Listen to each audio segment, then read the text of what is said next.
Welcome to my bedding. Just got this horrible throat cold that's going round. I was thinking about how I've recently let go of the idea of finding an objective definition for alcoholism / addiction. So I think I'm the type of person that is kind of like I can find a solution to any problem as long as I understand exactly what I'm dealing with. So if I want to find a solution for a health problem, I research all about what that problem could be, and then I find a name for it, and then I research that thing, and that helps me to understand. I don't know if I've actually solved many problems in this way, but trying to find out the definition of things definitely feels like progress is being made, and you're heading towards a solution. And then along the way, you find bits and pieces that you can do now that contribute to the overall recovery of something, or that contribute to the overall solution that you're going to find one day down the pipe, if that makes sense. And it's kind of like that with alcoholism. Kind of like, well, for me it is. It's kind of like, okay, I have a working definition of what it is, but I'm open for that to change or evolve or go in a different direction. And it's working. And I have a lot of sober time now, but it never feels like I've hit the jackpot. Here's exactly what alcoholism is, and here's the exact solution. Like, it doesn't work like that. And I spent many years, and I think, even recently, like, trying to find that objective definition that could be applied to absolutely everybody. And there's many roads that you can go down. And I think what I've realised is that it's important for people to honour their own framing. Nobody fully understands alcohol and addiction, and moreover, they barely understand it. Anything that's kind of abstract, like a mental illness, or even the way that the body works, anyone claiming to know definitively everything about this particular ailment, I would just question that. You can definitely try out the solutions that they present, but it's important not to then become disillusioned. A good example of this, obviously, is AA. They have a very set definition of alcoholism. In the AA book, I'm going to ignore the fellowship and all the hype around that and all the talk around it, but the actual text in its original state, it defines alcoholism, and that's the definition that they're working with. That's the meta-framing. That's the framing for the whole thing. They're going to go with that definition. They're identifying with that definition, and so they're following the solutions being proposed that pertain to that definition. And it's the same with lots of different ways of framing alcoholism and explaining it. All of them might be right, but you identify with one or two more than others. All of them might be wrong. All of them might be partially right. Some of them might be right. Some of them might be wrong. It doesn't really matter about the objectivity, in a sense. It matters more about what you relate to right then and there in that moment, and the solutions that are able to sprout out of those definitions. it starts with the definition, the etymology, and from that comes the prescription. Out of the description comes the prescription. People keep trying to define addiction and alcoholism. Well, for one thing, alcoholism has been lumped in with addiction, which, if that's the way you want to view it, you want to view addiction and alcoholism as the same things, that's great for you. Like, they have similarities for sure. You're choosing to focus on the similarities because you are drawn to what those similarities actually are. So if there's like the spiritual component, or the underlying trauma that leads into these unhealthy behaviors, yes, they all look the same then if you're viewing it from that angle. If you're viewing it from a physical angle, the effects on the body, the way the body works, the fact that they found that alcoholics lack an enzyme that sufficiently breaks down the alcohol, then you will see that drug addiction and alcoholism is very different. I choose to sometimes separate them and sometimes not, and that works for me. The sort of so the on trend thing at the minute for defining alcoholism, I've heard Gabor Mate say it, I've heard Russell Brand say it, a few different influential people.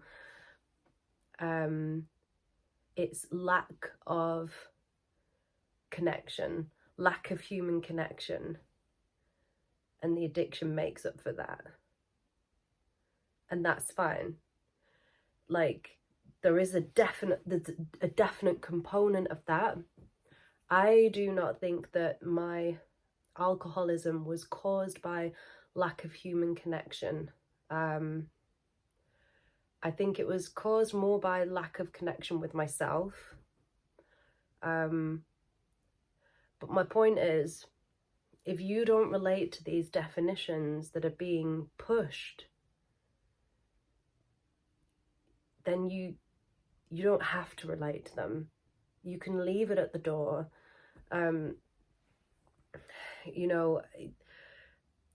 Sometimes you get people who kind of laugh at the idea of alcoholism being a disease.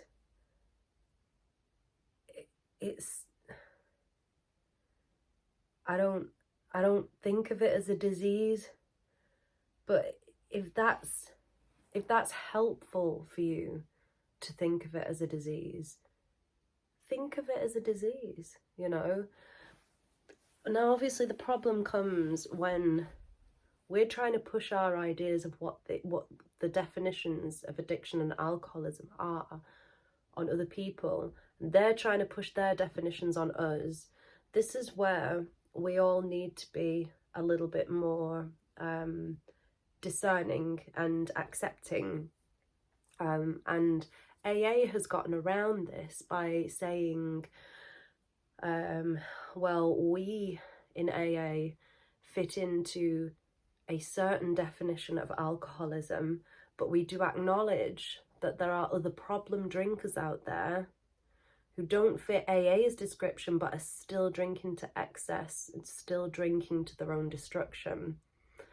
And I respect that framing. It's kind of like we're an alcoholic of a certain type, but that doesn't mean that these people are not problem drinkers, and they need help as well. I could have ended up truly believing that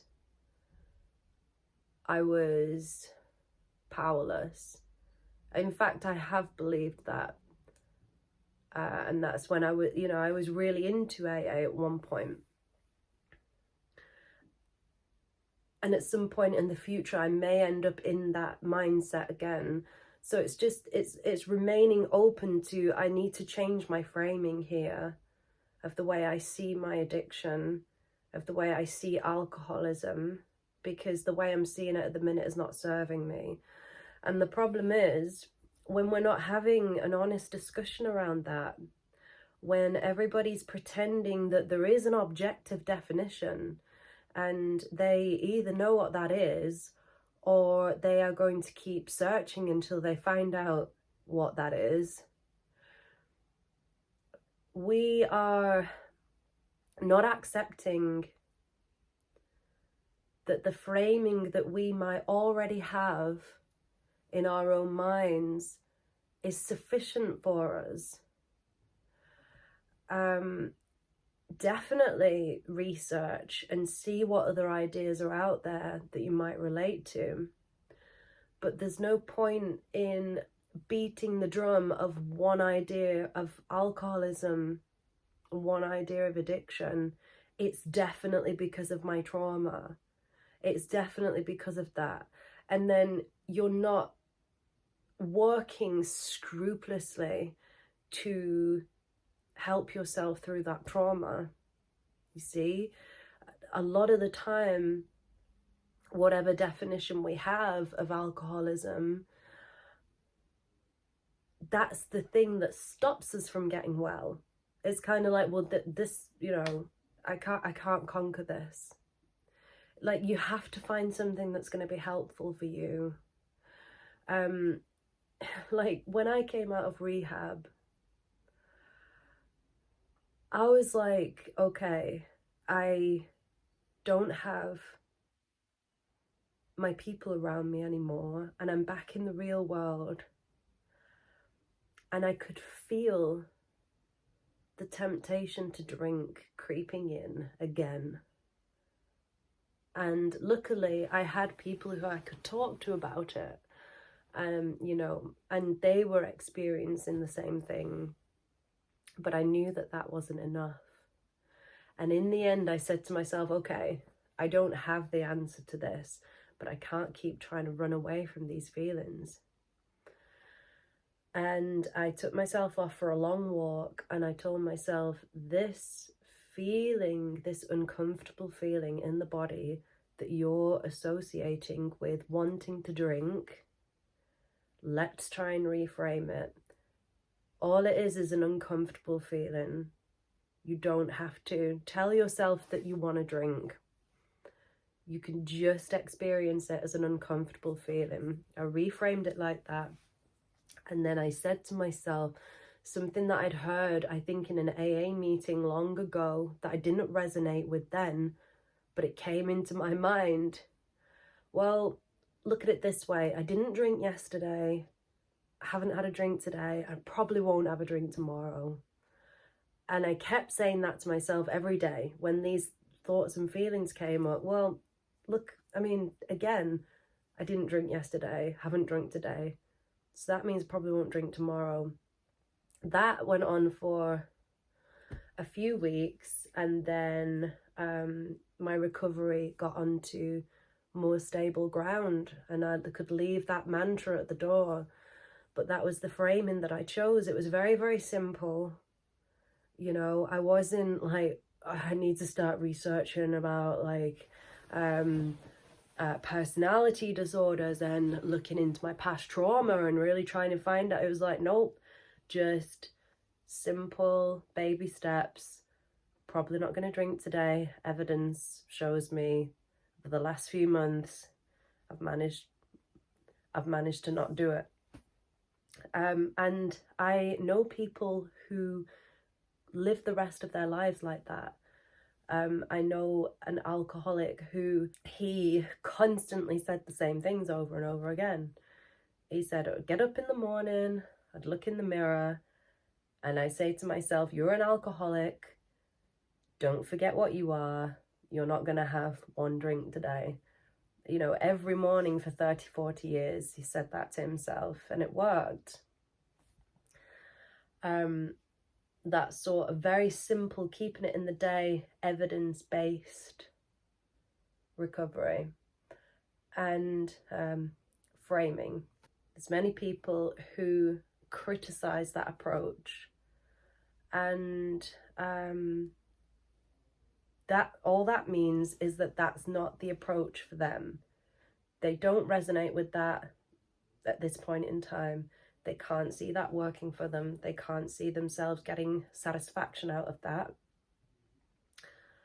Or they're so averse to a simple solution. Because quite often a simple solution can be very humbling.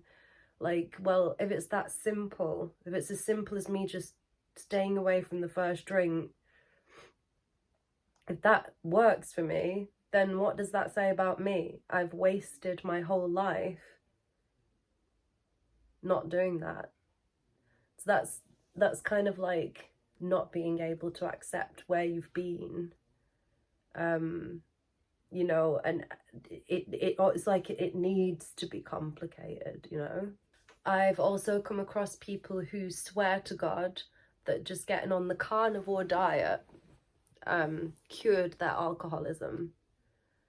Now, I know for a fact that getting on the carnivore diet would not have helped my alcoholism. But those people have done it, you know. And it's like, well, hats off to you. And it's not for me to sit here and go, well, they weren't a real alcoholic to begin with then, if it's that easy, you know? And I have said that sort of thing in the past, you know, and I take it back. For some people, getting a mental health diagnosis is the catalyst. A personality disorder, autism, ADHD, bipolar disorder, they either get on the right medication for them, or you know, they have the therapy, or they do whatever you do, you know, CBT, DBT, or just getting into one of those communities and finding your people there. You know, they frame their addiction as a symptom of their underlying mental health diagnosis, which is absolutely fair enough. You know, there's a lot of statistics around about how people with autism, people with ADHD, bipolar, borderline personality disorder, they're much more likely to have substance abuse issues. So that's what they identify with. They identify more strongly with the mental health diagnosis than they do the addiction. So that's how they tackle it. There's the real physical element, like the fact that they found an alcoholic's craving for alcohol, and I guess it applies to drug addiction as well. That craving starts to take place in the hunger detection part of the brain, the part of the brain that makes you get up and seek food because you're hungry. There's also the message in there that you need to seek alcohol because you're hungry for alcohol. That is not a joke. Like, if that's true, that's nothing to do with weakness, lack of willpower. You know, my willpower when I was drinking, it was high. My willpower was high. I didn't have lack of willpower. You know, I tackled this head on every day. I introspected, you know. I tried to find a solution. I tried to find a framing. Unfortunately, I'd fallen into this trap of, well, I'm either going to go with AA's definition of alcoholism, I'm going to go with the medical definition, or I'm going to go with there's something wrong with me, it's mental health, and this is just a symptom, which I need to choose a camp. And in the end, it was like, all right, my camp is that it could be any of these and I don't know. like, that was so freeing as a first step. When I went into rehab, I was like, oh no, these facilitators, these rehab people, they're gonna try and tell me what alcoholism is, and I'm not gonna relate to it. And it was like, no, you're going in there for you. Go in. Nobody understands what it is.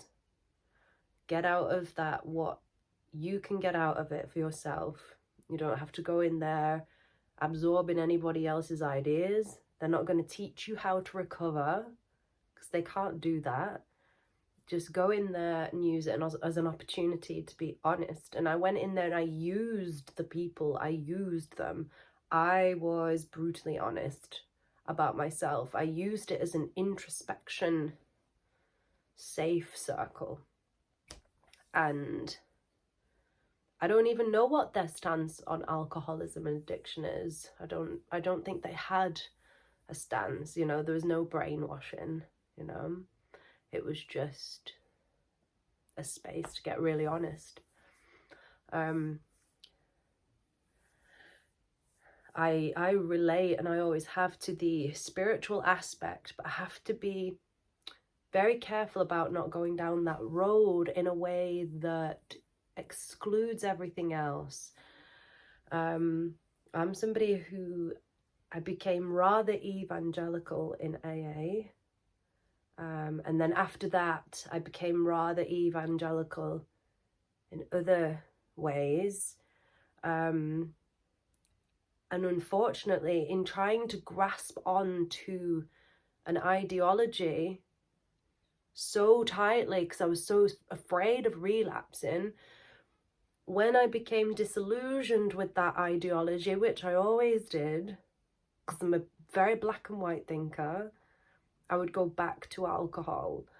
And it's taken me a long time to train myself, like, just because these people appear to feel very strongly about something and believe in it very strongly, it doesn't mean that you have to try and emulate their level of belief or their perceived level of belief. And just because there are things within that ideology that you know to be true, it doesn't mean everything is true. And because then my mind was telling me, well, you're just deceiving yourself, you're delusional. If you believe this thing about Christianity, you should believe this as well, and if you don't, you're just deluded. So it was like, okay, I don't know whether that's true or not. I know this is true. I don't know whether this is true. One day I might find that it's true, and that's okay. But at the moment, I don't identify with it.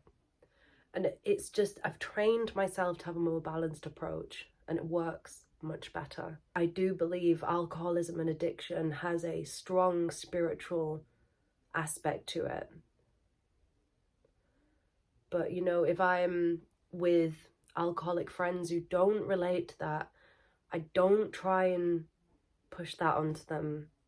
I used to, because it was like safety in numbers. It's like, I need you to believe my beliefs as well, because it strengthens my position. And now it's like, no, my position is extremely strong, and it's very open-minded, and I'm really happy with it being like that. What I am passionate about is that we need to be way more accepting of other people's perceptions. The way we're defining alcoholism is the way we're defining ourselves. If you have somebody like Gabor Mate insisting that it's because of trauma and disconnection from people, and obviously and I like Gabor Mate, right? I have his books, as I've said before, but it's just, it can become so evangelical, and I'm not saying he's doing that deliberately, but people hear his stuff and it's very validating, you know? It's like, oh, yeah, I'm an addict because of my trauma. But it's like, how helpful is it? You know, at what point do you say, well, okay, I got into addiction because of my trauma, but now the addiction is traumatizing me more than my trauma? Like, when do you switch the framing to, okay, the addiction is actually a problem that needs to be dealt with? It's morphed into a new problem. It's not just the trauma. The two things now need to be tackled, you know? And just because you tackle your trauma, you can be the most mentally healthy person in the world, but if your hunger for alcohol is in the hunger part of the brain, that's a problem that needs to be dealt with as well, you know? If that's how you're perceiving it, you know? I think a lot of people, armed with all the knowledge that they have, they still can't get out of the addiction because they're not using a framing that is helpful for them in that moment. They're trying to tackle things that they might need to be tackled, but they're not going to be the thing that helps the addiction, you see? You have to be radically honest with yourself, like, what's going to help me? If you have all these belief systems that are not aiding you in your recovery, you don't have to leave them at the door. You can just say, I'll come back to them. I'll come back to them, you know? As soon as you start leaping from one to the other, like, oh, I don't believe in AA anymore. Now I believe in, like, the carnivore diet, and that's the thing that's going to fix me. Like, it's such extreme behavior, and it rarely works in the long run anyway. People going around claiming to know exactly what addiction and alcoholism is and trying to force that on other people, trying to force their solutions on other people, it's incredibly oppressive and it doesn't help anybody. And I understand that if you've found something that really works for you, you know, you're going to want to pass that on to others, but also in the same way that a cult works, you are going to need other people to believe the same way that you do, because it's safety in numbers. If there's more than one of you saying this, if there's a whole bunch of you, like, I don't know if you've experienced this before, but I have, a whole group of people believing exactly the same things, speaking the same language exactly.